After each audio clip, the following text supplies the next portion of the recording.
G'day everybody, Andrew Maher here. Welcome to The Blueprint. It was a fantastic day for the Blues on Saturday afternoon, a 96-point thumping over the Bombers. There's a lot to like about the club just at the moment, winning 5 of our past 7.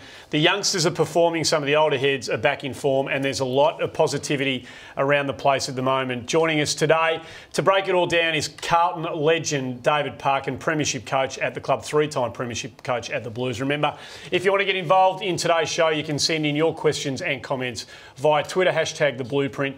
As we welcome once again former champion and skipper of the club, Mark McClure. Great to have you back again. Thank you, Andy, and what a great person we've got on the club with us today. I know you know him well. I'd like you to introduce him if you wouldn't mind. Old David Parkin was the Premiership coach, 2-time at Carlton and 4-time overall. 3-time at Carlton, at Carlton. And 4-time overall, 1 at Hawthorn, and terrific person at our football club. He had a bit of trouble with some of the troops there. He didn't actually quite understand what we were all about, but he had a fantastic time there. I did have a fantastic time, and he only remembers the 2 that count because he played in both of them. Well, of course, that's exactly right. Was he coachable? I know, extremely coachable. On the field, as on playing day, and at training, there was no better player to coach. But off the field, impossible. Right. Yeah, a bit unruly. But we had our own little... listen, David didn't have a leading teams... program going, and we had our own. Right, okay. At Norton's Hotel, and sometimes there's a couple of others, and actually we solved a whole lot of problems, and David didn't have to. So seemed to work okay? Yeah. And he didn't understand that we didn't win practice matches. We didn't try. Well, one thing we do need to clear away immediately is, you've got a great lineage of the Hawthorn Footy Club and a great history at the Carlton Footy Club. We know that you've lent your services, your knowledge, your expertise to several clubs around the place, but now we find out that you're some sort of advisory capacity to the Port Adelaide Football Club, lo and behold. Where do your loyalties actually lie at the end of the day? How low can you go? Right. I tell you the story, but you can't love one child more than the other, can you? I mean, that's a ludicrous. Yeah. That's a ludicrous question. As a father, you would understand that. Yep. So I've had a wonderful and very privileged association with both of those clubs, and I'm pleased to be a part of their history. And David, they're both lucky to have had you as a key part of Absolutely, and you must be proud of what's happening at the moment. They've been fantastic. They have, both Hawthorn and Carlton. Yeah, both sides, absolutely. In fact, I got my 3 up this weekend. It's taken me the whole year. Brisbane, Fitzroy, and Hawthorn Carlton. So that's good. You look, I'm proud of the way that they've stuck at it when they've been undermanned. And I think, a real question mark about where they're going, what they're doing. They've not only given everything and won games that maybe they shouldn't have won, but they've also found some very good young kids along the way. We'll talk about the kids. Who knows what the rest of this season has in store? The opposition on Saturday were right for the picking. I think most people would probably agree with that. But the manner in which Carlton went about it on Saturday was terrific. The intensity and the tackling pressure was just first class. Yeah, the KPIs were met everywhere. They won everything. They won the contested ball. They won that quite comfortably by 21. Their tackle count was up by 30 on the opposition. And this is what we see, just one after another. They just hunted the opposition, and every time someone got it, they were buried into the ground. And really, that's what you're looking for as a coach. I like Curno's job. Really good job on Stanton. I think that was really good. And then Carasso and Bell on Watson, and when Bell came on, so it was terrific stuff. I mean, we've got a lot of young kids, and they're being led well by some good senior players at the moment who are performing well. So it's been an interesting, and their care and share for each other has been super. That was a tackle that started the melee. And I suppose Bryce Gibbs is actually starting to answer a few things, criticisms about his physicality, about playing. And I think that maybe it wasn't much in it. Bloke got straight up, was no drama. There's a bit of jumper pulling and probably about $30,000 worth of fines to go with it. But apart from that, there was, I thought the display of tackling was special. They look fresh at the right time of the year, and one player who might be a beneficiary of having an interrupted season coming through to this point is Jared Wade, who we spent a lot of time talking about as Carlton supporters, Parko. What sort of role can he have for the rest of the year, and how much can we bank on him, absolutely bank on him in the coming years? Well, history would say that he's averaged, 7 or 8 games a year for about the last 5, so banking on him may not be the most sensible thing to do. But what you hope is that he will build a bit of a base now, which I didn't think he was going to get at all, get through this unscathed, prove to himself that he can play the game at the level again, which he's already done. I've been fantastic. And get a great pre-season in, and on the back of that, him standing up and performing, I think Carlton can look forward really positive to 2013. He's the barometer, isn't he? Really, absolute barometer. And he stands you up forward, and he really helps Walker, and Casbolt was actually, Casbolt's developing because of him. Does Casbolt help him? Absolutely. Having a monster there, so he's not the one you have to kick the ball on the head of all the time. He can be that floaty type that he's so good at being. Yeah, Casbolt's improved out of sight, hasn't he? I agree with that. I thought he was just a mark and kick man, but he chased a few down. He showed some agility. The goal he kicked off the boundary line was as good as we've seen this year from anybody over the distance and the angle. It was just terrific. And as long as they get that organised, I reckon your structure and the way you organise it up there, whether weight plays up or back or Casbolt, I don't think they should be together at any stage. Let's talk about Casbolt.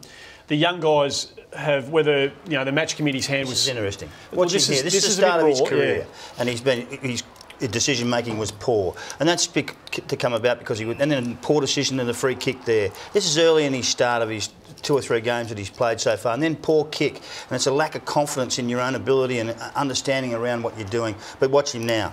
All of a sudden he gets a starter, gets a bit of a sniff. That's a ripping mark against Merritt, who's a good player for Brisbane, and then that mark in a crucial time up forward, right in front. Don't know if he kicked that goal. He's not the greatest kick we've ever seen, but this did he mean it or did he not? Who cares? It went through the middle of the goals, and I think he was trying to centre it, but it made him feel great, and everyone else around the place too. This kid's got some talent, and the tackle on Courtney Dempsey, fantastic, unbelievable. That guy is really quick, although he's not. He's sort of slowed down a bit. Casbolt must be super quick. You've seen a lot of players come through your systems over the years. How often do you see guys who have kind of not necessarily knocked the house down at VFL or reserve grade level, they get the chance for whatever reason at senior level, and they find themselves right at home at that level, and it's the higher you put them up the food chain, the better they go. Yeah, it's a bit of a belief system, isn't it? They get in maybe on default the first time. They actually do a couple of things. People start to have faith in them, trust them, their mates do too, and they rise as account of that. Even though the standard has gone up remarkably, they actually go with the standard. And I hope for his sake, 'cause he's had a long, hard road in, not just not being picked, etc., but injury to carry along the way. He'll be a player, I've got no doubt now, because he's convinced, and we all are, and we're talking about him, the coaches believe in him, he'll have a great year in 2013. Talk about standards being set. When the arrival of Chris Judd to Carlton was a catalyst, as a turning point, on the field and the development of this team. He came back into the side on the weekend. He certainly wasn't the dominant Chris Judd that he was certainly in the game against North Melbourne, but gee, he has a flow-on effect, doesn't he? When Judd's in the side, suddenly there are about 2 or 3 other players in that team who just seemingly become ever so more dangerous. Our clearances were outstanding, weren't they? I mean, they just won every clearance that had to be won, the middle of the ground. And Judd sets the standard, as you say, but Carazzo and Curnow and Gibbs and Murphy was just terrific as well, Simpson, and also Cruiser in that area. He wins some as well. They dominate that area, and that makes your defence look great. Yeah, and look, let's hope he gets back to his absolute best. But Judd playing at a level now that there are 7 or 8 who can do similar sort of, but he takes a lot of pressure off them because they're hunting Judd up most of the time. So it's very helpful for the team to have him in there. It's spread the workload. He'll never be the player I don't think he was in the past, but he'd be a very, very competent leader of that team. Yeah. He certainly wears a bit of tape, doesn't he? He does wear a lot of tape. But we find ourselves in a very interesting position with 2 games to go for the year. It's been a fascinating season. We're going to have a look at a race to the 8, and most of us by now know what it comes down to. Fremantle sit atop Carlton. We've got marginally the better percentage. Carlton take on Gold Coast this week up at Metricon. North Melbourne here host Fremantle. Now, we need North Melbourne to win that game, obviously. We really need to do a number on Gold Coast. Then we see what happens the week after, and the roles could be reversed. Are we confident that we're going to get in? I am, actually. Mostly because of the quality of football. We're not going to have to rely so much on what other people are doing. We have the capacity to do it ourselves, and I think we can get the 2 wins. The skill one at the finish is not going to be easy, and they'll need to work hard for the percentage. But I think the team's just arrived at the moment they can produce. We don't have to say, well, can they or can't they? We know they can. I think they just have to do what they have to do, win the 2 games. If they win the 2 games, they give themselves a chance. And then when you've got to rely on someone else, that's difficult. Yeah. I know we're putting the cart before the horse, and that's always a dangerous thing to do. But if they got in, is it one of those years where if you let imagination run free, anything could happen? Do you actually feel like, we know that they can worry some teams above them. They haven't necessarily put wins on the board that often against sides above them on the ladder in recent years, but we know they've got, Collingwood they're competitive against. They're competitive against Geelong. There's a couple of West Coast they're competitive against. Sydney and Hawthorn are a bit of a worry. But could they do something if they do squeak in?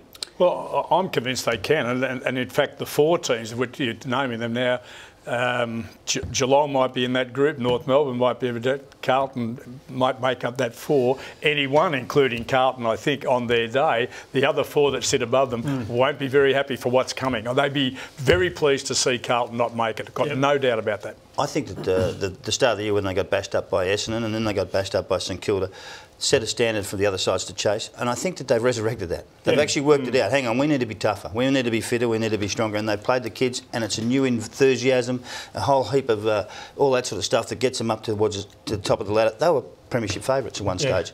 There'd be a few people scared of them, but they've got to get there. Absolutely. Don't forget you can join David Parkin in the Google Plus Hangout after the show to keep the conversation going. Remember, you can tweet or email us comments and questions via Twitter, hashtag The Blueprint, or email the club with The Blueprint in the subject line at blues@carltonfc.com.au. Can I ask you a question? When we first started the show, wasn't long ago, we were in the depths of despair. We walked in here and the people were heads down around their knees. It's a different vibe right now. That's only 6, 7, 8 weeks ago. So it's amazing what can be done. And we've had a drop off in attendance, as I see today, and we Carlton people ought to be encouraged now that they ought to get along there and support their team because they've got a lot to look forward to. Can I just we've got to get to the Twitter question. But the first show we did, Brett Ratten was front and centre in terms of the future of the coach. Have you got an observation as to how he's handled himself through a really tough time, and have you got a view on, beyond 2012? That's one's difficult for me because I'd like to think I'm very close to Brett, and it's been difficult for me making public comment, I guess, because I'm soon to be biased in front of him. Of all the players, including him, and he had the best understanding of the game of all. And I think against the background of what he's had to deal with, first of all, unavailability of players, objectively, you look at the results and the team performance, couldn't have done much better. And nobody could have done any better than he's got. But what I've been most impressed with Brett is the manner which he's handled himself in a public domain. Never got rattled, never got, demoralised in any shape or form. He was very positive about what the team and the players are doing. His belief has become a reality, and there is absolutely no doubt if you're going to judge them on whether they're playing for him, they are playing for him. Whatever we might think, whether he can coach or manage or not, they are playing for him. That is the fundamental ask of every coach, is to have your playing group supporting you, and they are. Time for some questions for you, David, from the viewers. Feel free to chip in as well, sellers. Danny has asked on Twitter, David, what is the missing link the Blues need to push towards top 4 and hopefully a flag in the next few years? Well, I don't think there's much missing in terms of structure, but they need one big player, probably a big high ball smasher in the back half. I think I'd probably look for that. I think Henderson can play there, but he's not that. He's pretty mobile at centre half forward. I think if we've got Waite back and Caswell, we'd end up with a 3-pronged, very efficient forward line. So I would want one big, strong, athletic, high ball smasher. That's what I want. So the Tommy Hawkins of the world at least can have somebody who can, when it is one-on-one and the opposition can set it up that way, you can in fact deal with it. That'd be the one thing that I'd want. Do you know where they are? Yes. I thought you'd ask me that question. No, look, and for every club, Carlton is one of, I reckon, 14 clubs at the moment who'd be wanting one. Yeah, absolutely. We're going to ask you one of those questions again, David. Michael wants to know who you consider your best premiership team. Was the Hawthorn 78 version, the Blues in 81-82, or the class of 95? Was one team superior to any of the others? No, look, the one that I'm fond of, in a sense, was the 95 one, because that was the only time in my career I've had to build something. I was handed a premiership team to work with, and you can't be more thankful than that. But and they weren't the best group of players. But his group, 81, 82, 79, 70, sorry, 80 before that, were the best group of individual talent that I've ever had the privilege to work with, and they could have won 4, they won 3 out of 4, but they're never ever mentioned. It's a joke. They never ever mentioned against the Melbourne sides or the Brisbane sides or the Hawthorn sides, and they are equal. I'll tell you, when you go and decipher it, they are an extremely talented group. So I was privileged to be a part of that. The one I enjoyed, though, was to build that one in 95, and without the greatest talent in the world, they became a sensational team. They played with and for each other, the words that he used before. And I agree with that. 95, they had 8 guys over 6'4" plus who could run. It was an amazing team. They brought a lot of players in from other clubs too. Who filled roles. Ricey was, one that was wiped out and gone. I mean, the people like that was Manton at the back. I mean, they just filled roles beautifully without being absolutely outstanding footballers. They were sporting. Yeah, well, Spalding was almost... Copper, Of all the people, you say, Spalding probably filled the one gap that we didn't have, and his role at centre forward was amazing. We can talk about it for a long time. Our last question for you, David, is a tweet from Kevin. He's asking if you were the current coach at Carlton, is there anything you would do or approach differently? No, well, I'm one of the past, and I don't even think the way that they do now. What Sellers pointed out, contested ball is the key to it all. If you're not winning contested ball, you don't. And we've had games where we weren't, and we've been smashed. He talked about the 2 early ones in the season, which made us look very vulnerable. To build that, and they've done that, is a fantastic effort against that backdrop. And I guess the defensive stuff, that game on the weekend was as well as I've seen any Carlton team play in all the areas in terms of closing time and space, running blokes down to get turnovers, which they forced. And I love that. I'm a defensive coach, I suppose, in nature. And to see them playing, they say getting the balance right between the offence, and they're pretty good at that. They've shown they can kick bundles of goal. But to see their transition into defence all over the ground is just great. Let's hope we get to see him do it about 6 or 7 more times in 2012. That's all we've got time for today. Thanks, David. It's been great to have you on the show. It always is. Thanks great for to listen having me. to you talk about the game, Sellers. Thank you very much, David. It's great to see you. Thanks, Sellers. Robert Walls is our special guest next week, so make sure you tune in from 1 p.m. next Tuesday. Before we go, the Carlton Football Club lost one of its most loved team members this week. Events manager Sophia Sali passed away far too young. Our thoughts are with her, friends and her family. We dedicate today's show to Soph.